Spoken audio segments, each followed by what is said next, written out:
Today, I want to talk to you about something I'm very passionate about, which is organ donation. I've been a paramedic, a medic for 13 years. I've seen a lot of people come and go, and I've seen a lot of people die because they didn't have the organs that they needed because they were in heart failure or liver failure or kidney failure. And so today, I'm hoping to be able to give you some information to make your choice about organ donation a little bit easier. According to organdonor.gov, 3 in 1,000 registered people are able to donate their organs after death. Now, you may be asking, what organs, tissues can be donated? 8 of your total vital organs can be donated. That includes your heart, your kidneys, 2 pancreas, 2 lungs, liver, intestines, hands and faces have also been added to that list. Now, as far as tissue goes, your cornea, your skin, heart valves, bone, blood, blood vessels, and connective tissue.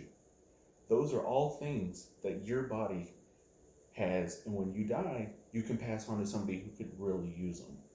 Bone marrow and stem cells, umbilical cord blood, and peripheral blood stem cells also can be donated.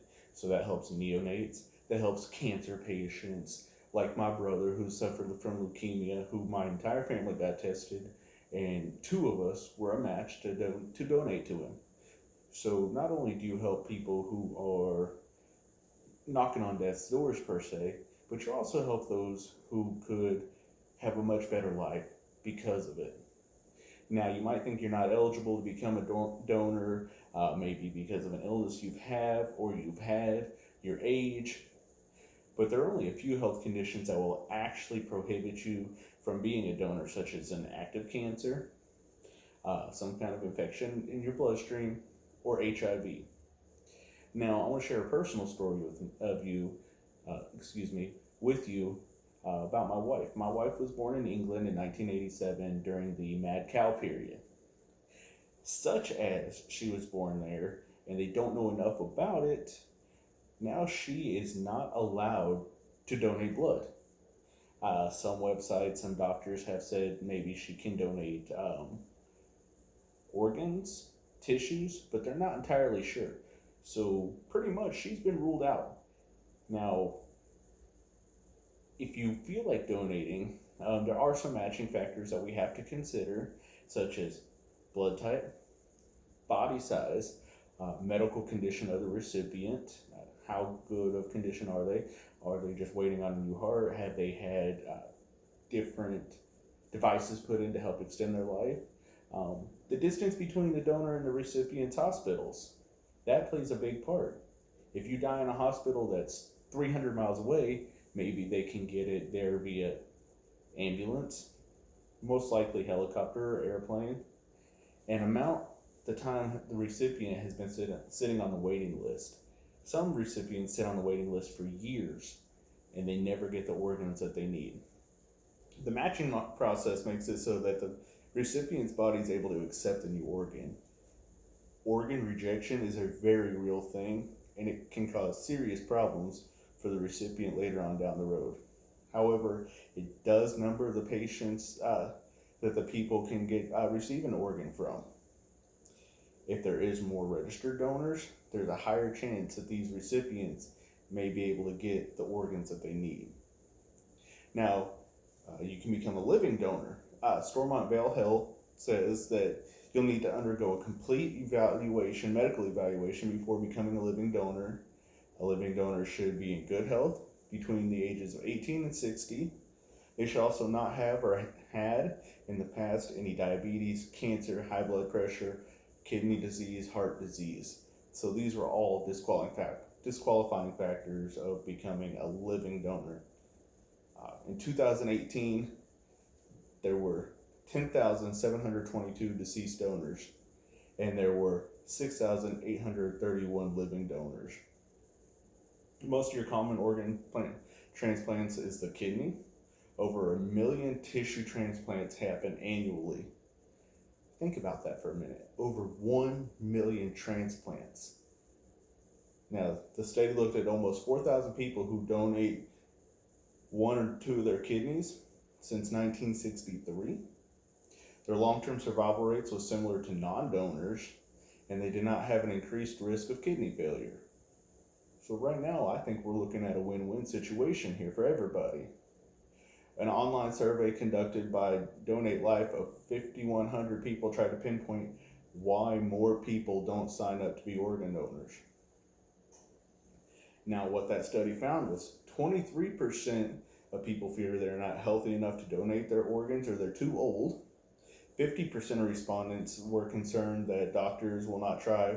It's hard to save them as if they're known to be an organ donor. And I can tell you from personal experience as a paramedic for 13 years, that's absolutely not true. We do the best of our ability, both pre-hospital and in the hospital, to save everybody's life. And if it cannot be saved at that time, that decision is put into the family's hands. So I can tell you personal experience, that's not true. Now, continuing on. 44% believe there's a black market in which people can buy or sell their organs or tissues. Yes, there is, but if you want to go to Mexico, you're not likely to have your organs sold on a black market here in the United States, as that stuff's strictly regulated. And 57% of people question whether or not a person can actually recover from brain death. If you've been declared brain dead by a physician, there's not a chance of recovery. There's no brain activity left, there's no electrical activity left. So basically your body is supporting its own functions mechanically, and that's all you've got left. Now, from healthcare.utah.edu, Dr. Jeff Campson says, and I quote, "These tragedies are going to happen. They happen every day, and that's unfortunate.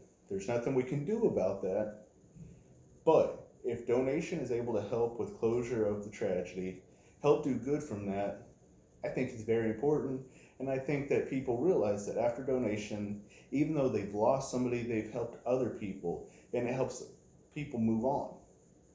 So by allowing your organs to be donated, your family allowing your organs to be donated after death, it helps them with the grieving process. I've been a part of several activities where organ donors have met their recipients. Families have been able to meet recipients of heart donors from their families, and they've actually been able to listen to their loved one's heart beating in another chest, so they know that heart continues to beat on. Now, how can you help? Register in your state. It's as simple as going online, going to organdonor.gov, clicking on a link for your state, checking a box, or when you do your driver's license renewal, check organ donor on there. Mine says organ donor. Then that decision is put to my wife if something was to happen with that. Talk. Spread the word if you're an organ donor, and encourage others to become organ donors too. One person's body donated can save up to 10 lives. So you can have 10 other people living after you've passed. So just stop and think about that for a minute. Your selfless sacrifice can save 10 other people's lives. Wouldn't that be something you would want to be involved into? Now, in conclusion, 95% of adults in the United States support organ donation, but only 58% are signed up. Even if you take away health factors that make a person ineligible to donate, that number should be much, much higher. So let's band together. Let's create a more equal ratio. Let's get it to a 1-to-1, or even a 2-to-1 would be fantastic. Let's face it, when you die, you don't need your body anymore. But someone else could survive from your generosity. Give life a chance. Register to be a donor today, and you might be able to save a life tomorrow. Thank you. Please consider being an organ donor.